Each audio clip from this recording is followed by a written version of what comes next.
오늘 우리들이 함께 읽을 말씀은 창세기 1장 26절에서 28절까지입니다. 함께 읽겠습니다. 26절에서 28절까지입니다. 함께 읽겠습니다. 시작. 하나님이 이르시되 우리의 형상을 따라 우리의 모양대로 우리가 사람을 만들고 그들로 바다의 물고기와 하늘의 새와 가축과 온 땅과 땅에 기는 모든 것을 다스리게 하자 하시고, 하나님이 자기 형상 곧 하나님의 형상대로 사람을 창조하시되 남자와 여자를 창조하시고, 하나님이 그들에게 복을 주시며 하나님이 그들에게 이르시되 생육하고 번성하여 땅에 충만하라. 땅을 정복하라. 바다의 물고기와 하늘의 새와 땅에 움직이는 모든 생물을 다스리라 하시니라. 아멘. 오늘은 기독교 강요 이제 50페이지죠, 오늘. 50페이지 4번 제1권 15장 6절에서 8절까지 내용인데요. 여기에는 오성과 의지를 중심한 영혼의 작용과 기능이라고 되어 있는데, 우리가 이제 여기서부터 칼빈은 영혼의 기능에 대해서 이제 구체적으로 이야기를 하기 시작합니다. 영혼의 기능에 대해서. 그래서 우리가 성경 속에서 인간을 잘 이해하기 위해서 영혼이라는 것을 이제 우리가 있다고 믿어야 되는데, 영혼을 성경이 설명하는 방식이 뭐라고 그랬죠? 지정의라는 영혼의 기능을 가지고 영혼을 설명하는 거예요. 그러니까 이 지정의라는 인격의 기능을 잘 이해해야만 영혼이 무엇인지를 이해할 수 있고, 우리가 타락 전의 상태라든지 타락한 이후의 상태라든지 또 구원을 받고 우리가 회복되는 그 회복이 무엇인지를 다 이런 관점에서 성경은 설명하고 있기 때문에 지정의를 중심으로 영혼의 기능을 성경이 어떻게 다루고 있는가, 요거를 잘 이해하는 것이 중요하다. 우리가 죄인이라는 걸 깨달을 때도 이런 관점이 필요하고요. 또 우리가 거듭났을 때 우리가 과연 변화된 존재냐라고 할 때 그 변화됐다라는 말도 인격을 중심으로 사실은 설명이 되는 거예요. 당신은 거듭났습니까? 할 때 거듭난 증거라는 것은 무엇을 가지고 설명이 되냐면 지정의를 가지고 우리 인격에 어떤 변화가 일어났느냐, 이걸 가지고 논하기 때문에 사실은 교리적인 방식으로 이것을 배우지만 이것을 실제 경건과 실천의 어떤 영역으로 가지고 들어가면 우리가 죄인인 걸 깨닫고 또 거듭남이 무엇인지를 인식하고 또 하루하루를 내가 하나님 앞에 은혜 받고 살아가는지 아니면 은혜스럽지 못한 모습으로 살아가는지를 판단하는 그 관점도 이러한 부분이 이제 정리가 되어야 그러니까 그런 분별력이 발생하게 되는 거죠. 그래서 칼빈은 성경에 근거해서 인간의 영혼을 형체가 없는 실체로 보았어요. 그러니까 형체가 없다는 것은 무슨 의미일까요? 형체가 없다. 그거는 육체가 아니라는 얘기예요, 영혼은. 그리고 물질이 아니다. 그러면 여러분은 지금 물질적이고 육체적이고 물리적인 나도 경험하죠? 다 만질 수 있잖아요, 우리가 서로. 그죠? 악수도 하고 느낄 수 있고, 지금 우리도 벌써 내 몸이 있으니까, 그죠? 어디 아프면 물리적으로, 육체적으로 아프고, 근데 여러분은 또 이 물질, 육체, 이게 아닌 것으로도 자기를 경험해요, 안 해요, 지금? 여러분 생각도 하시고, 그죠? 마음도, 그러니까 지정의라는 게 발동할 때 육체적이고 물리적인 게 아니에요. 지금 정신적인 걸 경험하는 거라고요. 물론 영혼에서 어떤 것이 발생할 때 이 뇌도 막 움직이고 우리에게 막 호르몬이 나오고 막 분비가 되고 해갖고 그게 육체적으로도 전해지지만 그것을 배제하고도 우리의 정신적인 활동은 다 그것만 가지고 이해되는 게 아니라고요. 육체를 넘어선 게 있단 말이에요. 지금은 육체와 영혼이 결합되어 있으니까 영혼의 어떤 반응이 육체적인 것과 함께 조화롭게, 우리가 죄 짓고 뭐 화내고 막 그러는 거는 사실 영혼이 하는 일인데, 그게 육체적으로도 반응이 와요, 안 와요? 혈압이 올라가고 실제로 식은땀이 나고 얼굴이 붉어지고 육체적으로 나타나지만 그거는 영혼이 육체로 표현된 것일 뿐이에요. 예, 지금은 합쳐져 있으니까. 그리고 화나는 거로 표정으로 막 표현하고 이러지만, 우리가 육체가 죽고 영육이 분리돼 갖고 영혼만 있다면 그때도 우리는 자기를 안다고요. 인격적으로 인식을 갖는다고요. 그때는 육체하고 상관없이 정신적으로만 자기를 인식하는 거예요. 생명을 활동을 하는 거라고요. 그래서 영혼은 형체가 없는 실체다 그러면 그게 무슨 실체냐면 인격적 실체예요. 그러니까 육체가 없어져도 사람은 생각하고 느끼고 뭔가를 선택하고 의지하는 게 있다는 거예요. 그래서 여러분이 재림 때 부활하지만 재림 전에 죽으면 천국 가서 일단은 영혼만 영화돼 있는데, 그때도 희락이 있다고 그랬어요? 없다고 그랬어요? 그땐 육체는 아닌데 정신적 희락이 엄청나게 있을 거예요. 막 우리가 기쁨을 느끼는 게 똑같이 천국 가면 아직은 육체가 없더라도 하나님의 영광을 보면서 교제하면서 하나님 사랑을 느끼면서, 그러니까 지금 지상에서는 경험하지 못한 엄청난 희락이, 평강이 있다는 거예요. 그래서 부활하기 전에도 천국의 복이 있는 거예요, 성도에게는. 우리가 이 땅에서 최고로 즐거웠을 때가 언제세요? 장가 갈 때요? 시집가실 때요? 언제가 제일, 저는 좋았는데. 예. 근데 뭐 언제가 좋으세요? 뭐 많겠지만, 하나님 만날 때라고 그러셔야죠. 처음 하나님 만날 때 내가 그냥 막 모든 게 배설물처럼 여겨지고 뭐. 근데 그런 게 있는데, 우리가 이 땅에서 왜 그런 얘기 하잖아요. 예수님 만나니 막 다 천국처럼 보이고 그게 엄청난 희락을 느낀 거거든요. 그리고 그때 뭐를 깨달았냐면, 우리가 현실을 죽을 때까지 버리고 살 수는 없어도 이 땅의 것을 넘어선 게 있구나, 가치가. 이런 건 깨닫고 사는 거잖아요, 우리가.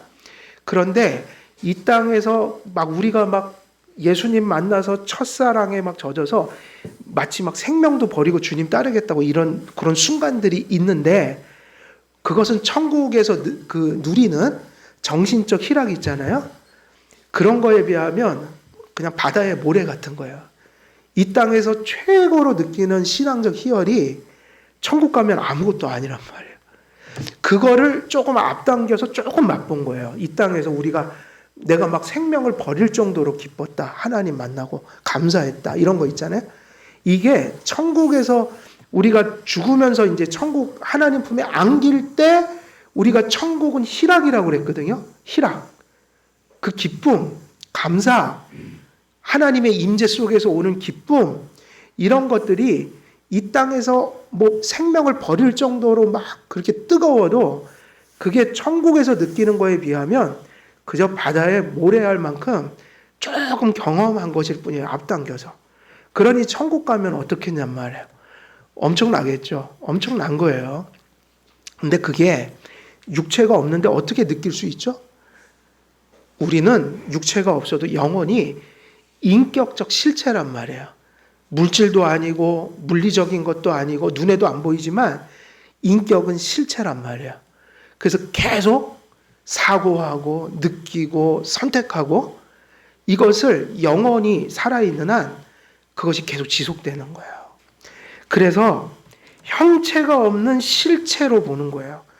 영혼은 고유한 특성에 있어 장소에 제한되지 않으며 몸과 연합해 있을 때 마치 집에 거주하듯 몸에 머물므로 몸의 모든 생기가 돌게 되고 몸의 기관들이 영혼의 여러 활동에 적절하고 유익하게 맞추어지어서 영혼에 있는 영혼에서 어떤 생각이 들 때 육체로 그게 표현되듯이 지상에서는 그게 조화롭게 그렇게 오퍼레이션 되지만,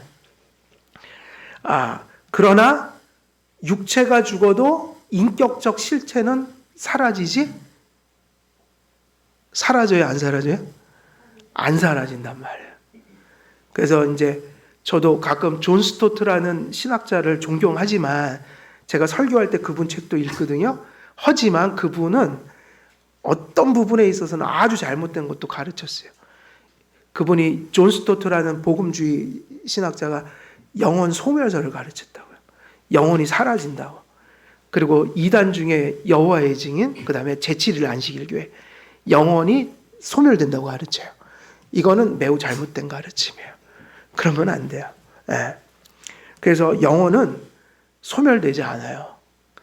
그래서 지옥 가는 것도 죽으면 곧장 가고, 천국 가는 것도 육체가 없어도 갑니다. 그리고 이제 마지막 때 생명의 부활, 심판의 부활로 다시 이제 형벌을 받게 되죠. 그래서 영혼은 그런 특징을 가지고 있기 때문에 육체와 영혼이 조화롭게, 그게 인간이긴 하지만 항상 주도성은 어디에 있다고요? 육체에 있어요? 영혼에 있어요? 영혼에 있으니까, 그래서 성경은 그렇게 얘기하는 거예요. 내 영혼이 잘된 같이 범사에 잘되기를 간구하노라. 그게 무슨 얘기냐면, 영혼이 잘못되면 사실 육체가 아무리 잘돼도 그건 잘된 게 아니라는 거예요. 오히려 육체는 조금 덜할 수도 있고 모자랄 수도 있으나, 영혼이 바르게 되므로 하나님께 얼마나 육체적인 게 이제 좋을지는 사람마다 다르지만, 그 각자의 몫이 최선이 되기 위해서는 그의 영혼이 하나님 앞에 바르게 서야 되는 거예요. 이해되십니까? 그래서 육체적인 것, 지상의 이 모든 현실은 각 사람마다 다르지만, 그게 어떤 모양이든 영혼이 바로 섬으로 그 하나님이 주신 목 속에서 그것이 최선의 효과를 발휘하게 되는 거야. 그러니까 최고로 선하게 선형되게 되어지므로 육신적인 삶이 복되게 되어진다. 그것이 중요하다. 그리고 성경에는 이런 말도 있어요. 무슨 얘기냐면, 무릇 사람이 마음을 지키는 자는 뭐보다 강한 사람이라고 그랬어요?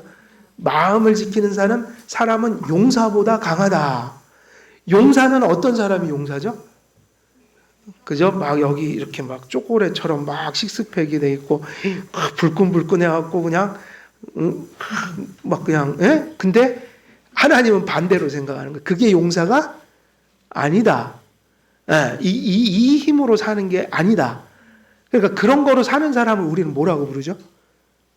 건달, 깡패, 조폭. 이게 천박스러운 얘기를 또 해버렸네. 근데 중요한 얘기예요. 제가 중요한 얘기를 하려고 하는 거예요. 우리가 조폭처럼 살면 안 돼요. 깡패처럼 살면 안 돼요. 건달처럼 살면 안 돼요. 건달은 이게 텅텅 빈 사람들이에요. 뭐만 있는 사람들이에요? 이것만. 그래서 뭐 믿고 사냐면 주먹 믿고 사는 사람들이에요. 근데 세상은 주먹으로 살면 안 돼요. 망해요. 그래서 예수님도 뭐라고 그랬죠? 칼로 선 자는 칼로 망한다. 지금 권력 세계 보면 항상 권력의 자리에 서면 그거로 막 사람 죽이고, 그죠? 뒤집힐 때마다 사람이 잡혀가기 시작해요. 정권이 바뀔 때마다. 참 우리 한스러워요. 제가 뭐 5년이잖아요. 대통령 임기는. 근데 어떻게 5년마다 계속 이제 바뀌면 또 잡아들이고 똑같아, 둘 다. 제가 볼 때는. 그러면 안 돼요. 그리고 무슨 정책이 맨날 5년마다 바뀌어요. 전 정권이 하던 것도 계속 가야죠. 그걸 이어받아서 더 좋게 만들어줘야지 맞는 거 아니에요? 우리가 원수예요? 같은 나라 사람인데. 우리는 그게 자꾸 세상이 이렇게 발전을 저하하는 것 같아요. 저는. 그게 무슨 얘기냐면, 용사는 그 세상적인 물리적인 힘으로 사는 사람이 아니라, 그래서 그 얘기는 무슨 얘기죠? 뭐를 지키는 게 용사다? 마음을요. 그리고 성경엔 또 그 얘기도 있어요. 무릇 뭐만 지키면 사실은 다 지킨 거예요? 마음이요. 저도 많이 경험해 봤어요. 환경에 별로 어려움이 없는데 마음에 어려움이 오니까 다 허물어져 버려요. 먹는 것도 재미없고, 먹는 게 재미없어요. 마음이 불안해지면, 염려가 밀려오면, 상처를 받으면 먹는 게 재미가 없어요. 아무리 좋은 걸 봐도 재미가 없어요. 재미없어요. 사람은 마음의 상태에 따라서 육신은 가게 돼 있어요. 최소한의 것으로 가장 극렬한 기쁨을 누리는 것은 마음 때문이에요. 그러니까 뭐만 지키면 환경이 좀 어려워도 산다는 거예요. 마음이요. 다 허물어져 가는데 사람들은 너 망했다 이 얘기예요. 너 이제 끝장이구나. 나는 절망도 안 하는데 괜히 남들이 와서 그래. 너 끝장이구나. 근데 그럴 필요 없다는 거예요. 아무리 사람들이 보기에 다 끝난 것 같아도 마음이 허물어지지 않으면 끝이 아닌 것이고 거기서 무슨 일인가 일어날 수가 있어요. 인생의 밑바닥까지 가서 마음속에 하나님이 은혜를 주실 때 사람이 얼마나 강해지는지 몰라요. 그러니까 마음을 지켜야 한다. 그러니까 우리대로 하면은 믿음을 지켜야 한다 이 얘기야. 마음이 뭐냐면 그래서 루이스 뻘거프는 마음의 정의를 그렇게 내렸다고요. 조직신학, 시스테머틱 티올로지에서 그렇게 얘기했다고요. 마음의 정의, 디피니션은 마음은 인간 존재의 중심이다 그랬어요. 그러니까 인간 존재의 중심이니까 영역이 이렇게 연합되어 있을 때 사실은 중심은 육체가 아니라 뭐인 거예요? 마음인 거예요. 그래서 사지가 멀쩡하고요. 몸도 건강하고 다한데 아무것도 할 수 없는 사람이 있어요. 가정에도 교회에도 사회에도 아무런 기여를 못할 수 있어요. 왜 그런지 아세요? 뭐 때문에 그럴까요? 마음이 허물어졌기 때문이에요. 그런데 팔도 못 써요. 다리도 못 써요. 누워 있어요. 그런데 세상에 영향력을 끼치는 사람이 있어요, 없어요? 있어요. 온통 온몸이 장애인데 신앙이 있고 또 세상에 보면 신앙은 없지만 정신세계가 똑바로 박혀서 적어도 보편가치적인 기여를 하는 사람들 많죠. 사실은 장애를 가졌지만 사지가 온전한 분들보다 훨씬 선한 일을 많이 하는 분들 많아요. 성실하게 살아요. 온몸이 온전한데도 게으르고 나태하고 전혀 사회에 기여할 수 없는 삶을 사는 사람들. 그거는 마음의 문제인 거예요. 그 세상에 보면 신앙적 영역이나 보편가치 영역에서도 모든 육체적인 걸 다 잃어버리고 기능이 끝난 분들이 세상 사람들에게 멀쩡한 사람들을 위로하는 뭐 그런 역할을 하는 사람들이 있어요, 없어요? 있죠. 많이 있어요. 그 부끄러울 때가 있어요.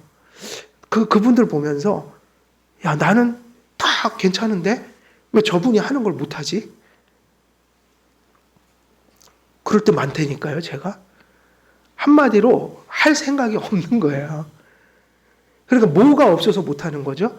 사지 육신이 없어서 못하는 게 아니라 마음이 없어서 못하는 거예요. 그러니까 저는 못해요가 우리는 대부분이 핑계인 게 많단 말이에요. 거짓말이란 얘기예요. 사실은 못해서 못하는 게 아니라 안 하는 거예요, 다. 안 하는 거라고요. 안 하는 거지 못하는 게 아니라는 거예요. 그래서 뭐가 되게 중요하냐면 육체와 영혼이 조화롭게 인간이지만 마음은 존재의 중심이다. 그래서 우리가 육체도 관리하고 육체도 꾸미고 다 필요한 거지만 뭐가 뭐를 압도하면 안 돼요? 육체가 영혼을 압도할 정도로. 그러니까 여기서 압도한다는 건 이런 거죠.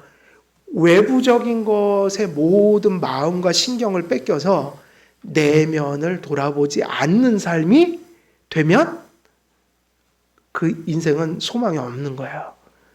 어디를 신경 써야 돼요? 내면이요.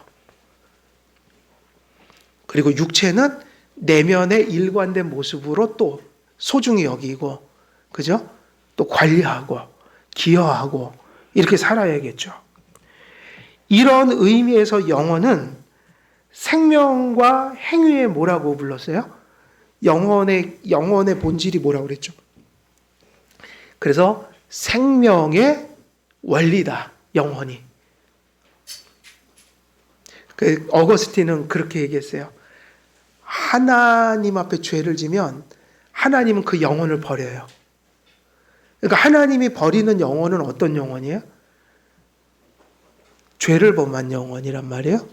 죄를 범한 영혼을 버린다. 아담과 하와가 버려졌잖아요, 영혼이. 그죠? 하나님은 죄를 질 때 하나님과 분리된단 말이에요. 그 죄의 삭시 뭐예요? 사망.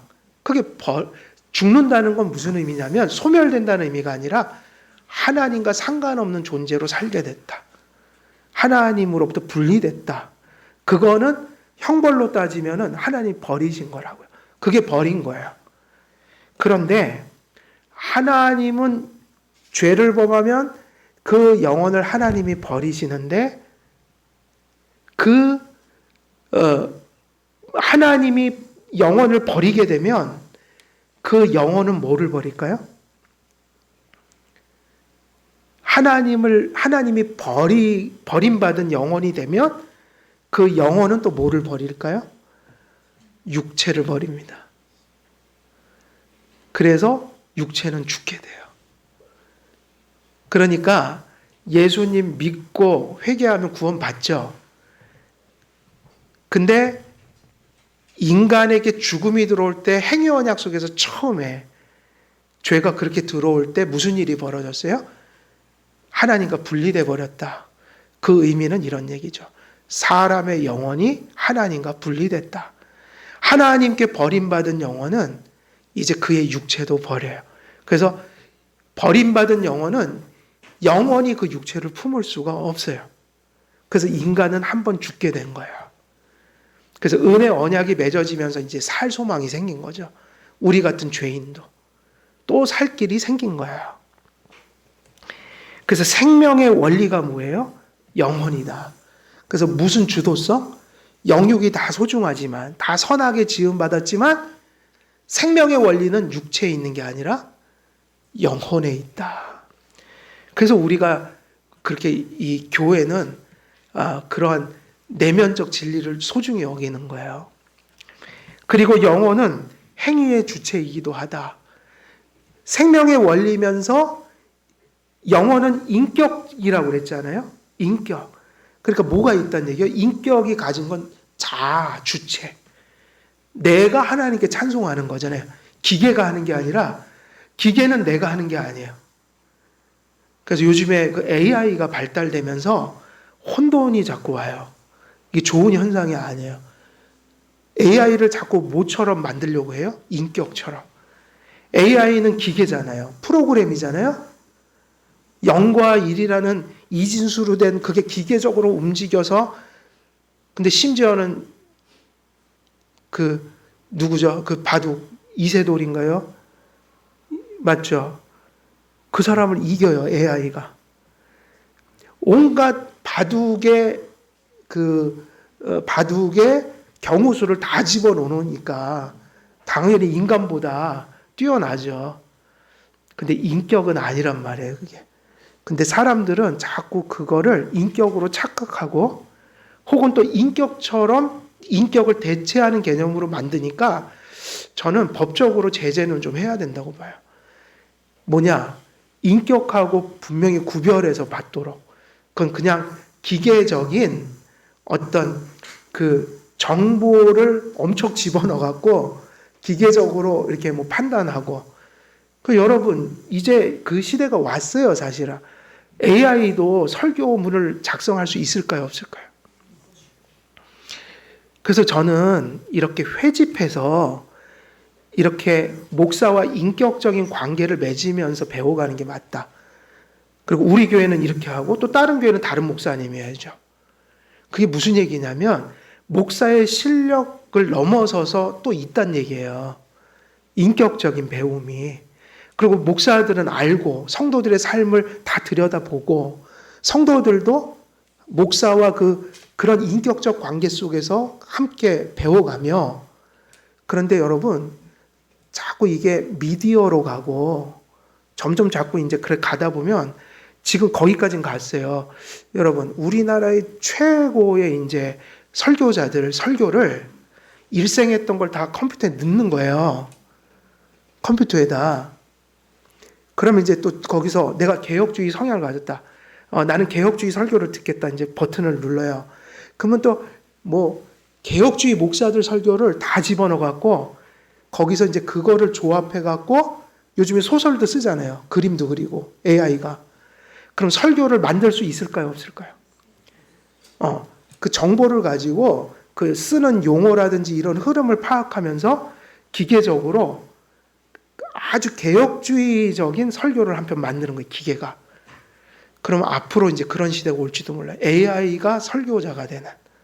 여기다 기계를 하나 갖다 놓는 거예요. 설교를 하는데 사람보다 잘할 거예요. 그 설교문이 기가 막히게 나올 거예요. 또 버튼을 눌러요. 우리 교회는 주제 설교가 좋아. 주제 설교를 해주세요. 딱 누르면 주제 설교를 착 하고 강해 설교를 해주세요. 딱 누르면 강해 설교가 나오고. 왜냐하면 지금 창작 소설이 나오고 있단 말이에요. 해리포터 이런 거 예를 들면 공상 소설을 만들어라 하면은 그런 공상 소설에 대한 입력을 다 집어넣으면 최고로 뛰어난 그 정보들이 들어가서 그걸 다 조합해서 여기 있는 단점을 보완하면서 기계적으로 다 만든다고요. 우리도 저기 반도체 하시는 분들 맞죠? 제 말이요? 틀린 거 아니죠? 맞나요? 컴퓨터 쪽에 계시잖아요. IT 쪽에. 맞죠? 그 정도까지는 간 것 같아요. 기술이. 그래서 목사님들 그냥 사고도 많이 치고 차라리 AI로 바꾸자. 우리 교회는. 제 속을 안 새긴다 목사가. 근데 그럴 수 있죠. 그럴 날이 올 것 같아요. 여러분 생각해 보세요. 벌써 다 들어왔잖아요. 여기. 그러니까 세상이 가는 만큼 여기도 들어오잖아요. 스마트폰이 들어와 있잖아요. 그렇지 않아요? 그리고 지금 실제로 성경 공부 뭐 이런 거를 자꾸 그런 쪽으로 유튜브 이렇게 들어가서 자꾸 찾잖아요. 그러니까 세상 사람들이 정보 찾는 거하고 똑같아요. 우리도. 그렇게 들어오고 있어요. 그런 걸 자꾸 의존하게 돼요. 그러면 AI 로봇가 자꾸 개발이 되면 그런 교회가 이제 생길 수 있어요. 어떤 목사님들이 또 주도해서 또 그런 거를 또 주창할 거예요. 시대가 바뀌었습니다. 이제 AI 목사를 모셔야 될 때입니다. 교회가 그러고 나설 수도 있어요. 벌써 지금도 그러잖아요. 회집하지 말고 온라인으로 예배드리자라는 그런 안수받은 목사의 입으로 그런 소리를 하고 자빠져 있어요. 저는 열을 받아요. 그러면 어찌 목사가 기본적인 신학을 공부했으면 어찌 주일 예배를 온라인으로 보자. 우리 어쩔 수 없어서 온라인으로 한 거잖아요. 그 코로나 때문에. 그러니까 비상적인 상황인 거죠. 그런 환경적 요소가 없으면 예배는 반드시 인격적으로 모여서 회집해야 돼요. 그리고 아주 급한 일이 생겨서 나도 어찌할 수 없어서 가끔은 방송으로 예배를 드릴 수 있어요. 그러나 정상적인 상황에서는 반드시 회집하는 게 예배지 회집하지 않는 거는 공예배의 가장 중요한 부분을 하지 않는 거예요. 저는 온라인 예배 인정 안 해요. 저것 때문에 한 거예요. 코로나 때문에 성도님들의 안전을 위해서 그건 어쩔 수 없는 막을 수 없는 상황이니까 어쩔 수 없이 최소한의 그런 시스템을 사용한 것이지 정상적인 상황에서 그렇게 한다면 저는 그것을 예배라고 보지 않아요. 그래서 행위의 주체, 주체라는 얘기예요. 인격이 있다. 그래서 하나님이 사람을 인격적인 주체로 지으셨어요. 자아가 있어요. 인격이 있으니까 예배도 교제도 삶도 어떻게 하는 게 맞아요? 인격적인 방식으로 해야죠.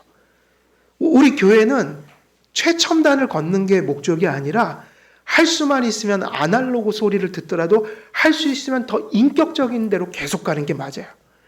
사실은 디지털 문화를 교회가 가장 많이 비판해야지 정상적인 거예요. 디지털 문화를. 근데 그거를 최전방에서 또 수용하는 게 또 목사들이에요. 뭐 좀 신기하면 또 차용하자. 편리하니까.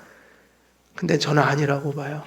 디지털이든 아날로그든 인간은 인격체여서 자꾸 기계적으로 가면 안 좋아요. 예.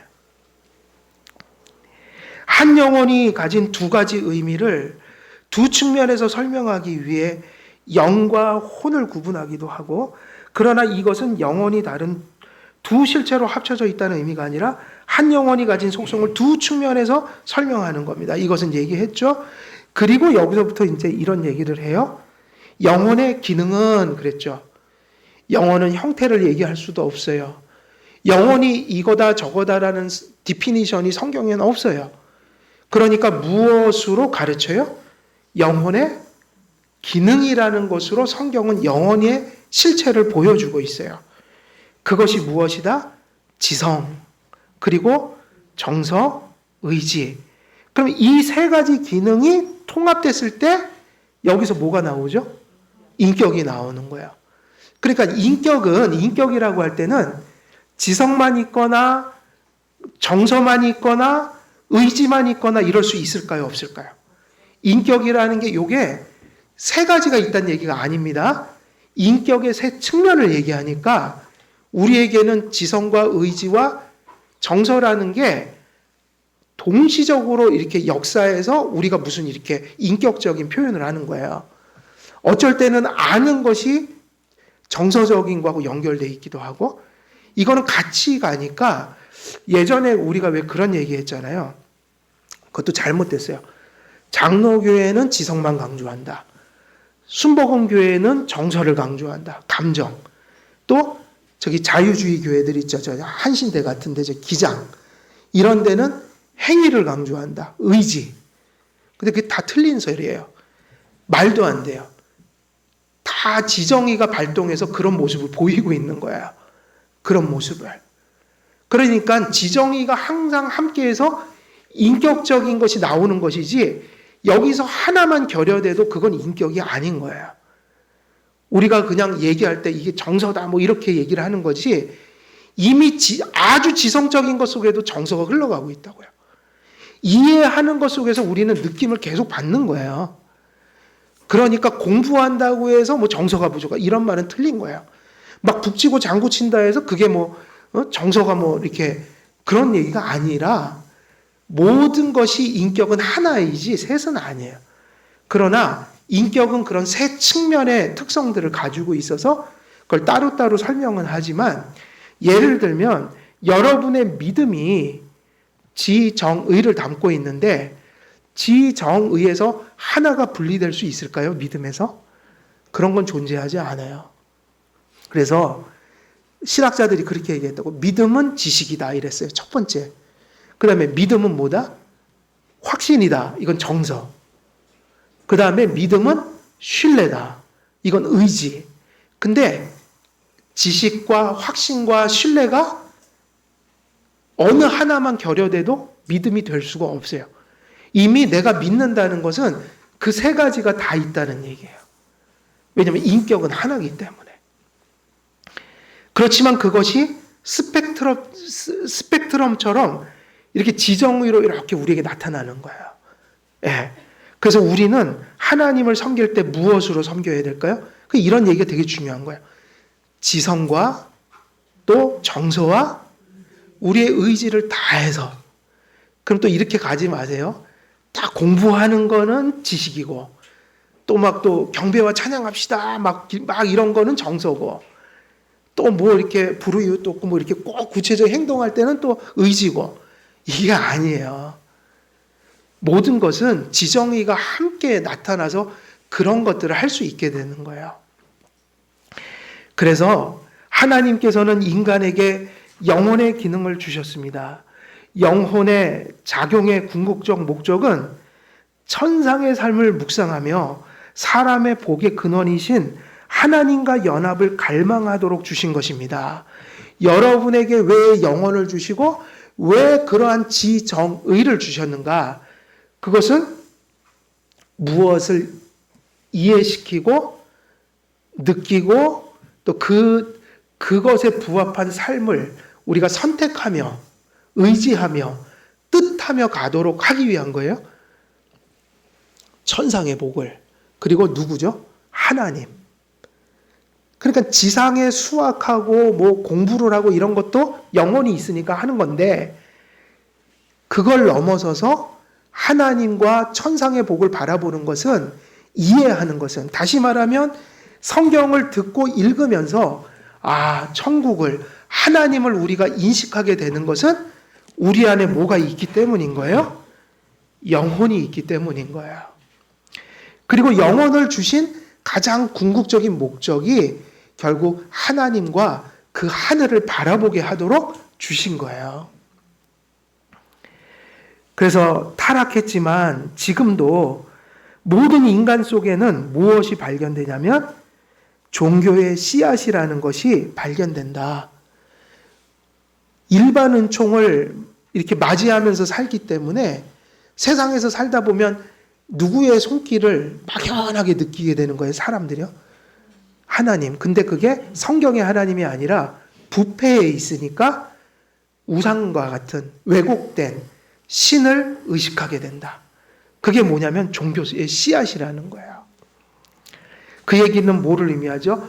세상 사람들에게도 지정의라는 영혼이 있어서 누구를 자꾸 바라보는 희미한 눈이 남아있다는 거예요.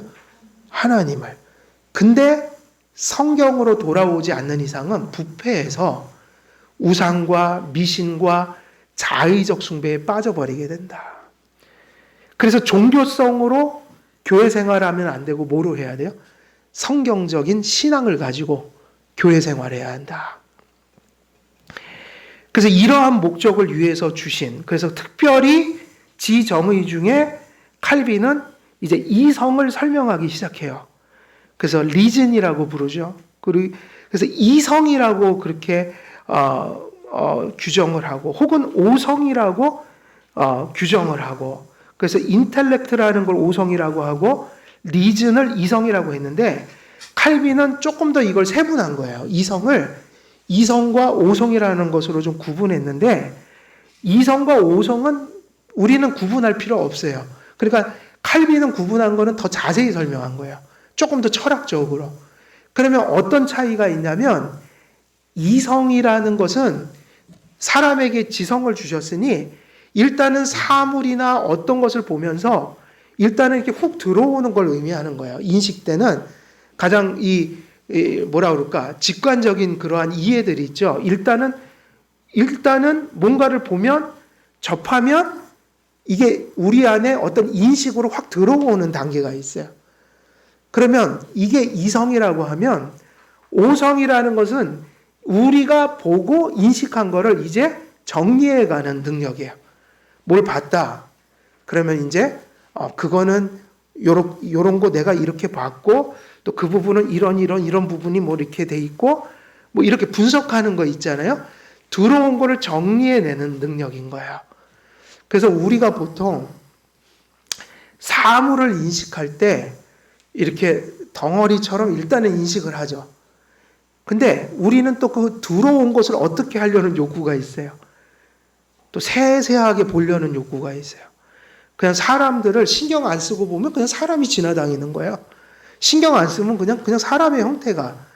근데 더 자세히 보면 저 사람의 눈썹은 뭐 처졌고, 저 사람 눈은 크고 작고, 저 사람 입은 크고 작고, 저 사람 키가 크고, 이 사람은 작고, 이런 거를 이제는 분석하기 시작하고 자꾸 규정하고 정리하고, 그러면 요거는 오성이라고 하는 거야. 근데 우리는 보통 신경 안 쓰고 인식하면 이성적인 의미에서 뭐가 들어오죠, 계속. 신앙도 마찬가지예요. 되게 직관적으로 신앙을 아주 초보적으로 받아들이면 정리가 안 돼 있는 상태예요. 근데 뭘 모르는 건 또 아니에요. 알긴 알겠는데 그걸 굳이 해석은 못 해내는 거예요. 그러면 이제 우리 안에 가진 신앙적 인식을 정리해 가야 되잖아요. 하나님은 누구고 예수님은 누구, 또 내가 성경에서 이런 거 저런 거 그지 이렇게 두리뭉실 알았는데 또 자세히 보니까 예수님은 인성과 신성을 가지셨고 또 중보자적 자격도 가지셨고 뭐 이런 걸 하나하나 이렇게 정리해 가는 거, 이런 걸 오성이라고 하는 거죠. 둘 다 인식 능력인데 하나는 더 직관적이고 초보적인 거고 또 하나는 그 인식된 것을 정리해 나가고 분석하는 조금 더 이렇게 의식적인 그런 첨예한 그런 이성의 능력. 그래서 뭐 이런 걸 구분했지만 중요한 거는 우리는 구분할 필요는 없어요. 그냥 이성 그러면 돼요. 인식 능력이 있다. 그래서 칼빈은 인간을 인격적 존재로 인식하고 영혼의 기능을 오성과 의지 두 부분을 중심으로 정의합니다. 근데 여기서 정서를 보통 얘기를 안 해요. 이성과 의지를 보통 가지고 얘기를 하는데 왜 그럴까요? 사실은 정서라는 것은 이성과 의지가 강렬하게 오퍼레이션 할 때 나오는 이 발열과 같아서, 이게 열기와 같아서 굳이 그것을 이렇게 설명은 하지는 않았어요. 그러니까 항상 뭐를 중심으로 설명이 돼요? 지정의가 있지만 항상 이성과 의지라는 걸 중심으로, 그리고 정서는 거기서 파생되는 어떤 것처럼 생각하는 게 더 옳을 거야. 그러니까 본질이 어디에 있는 거야?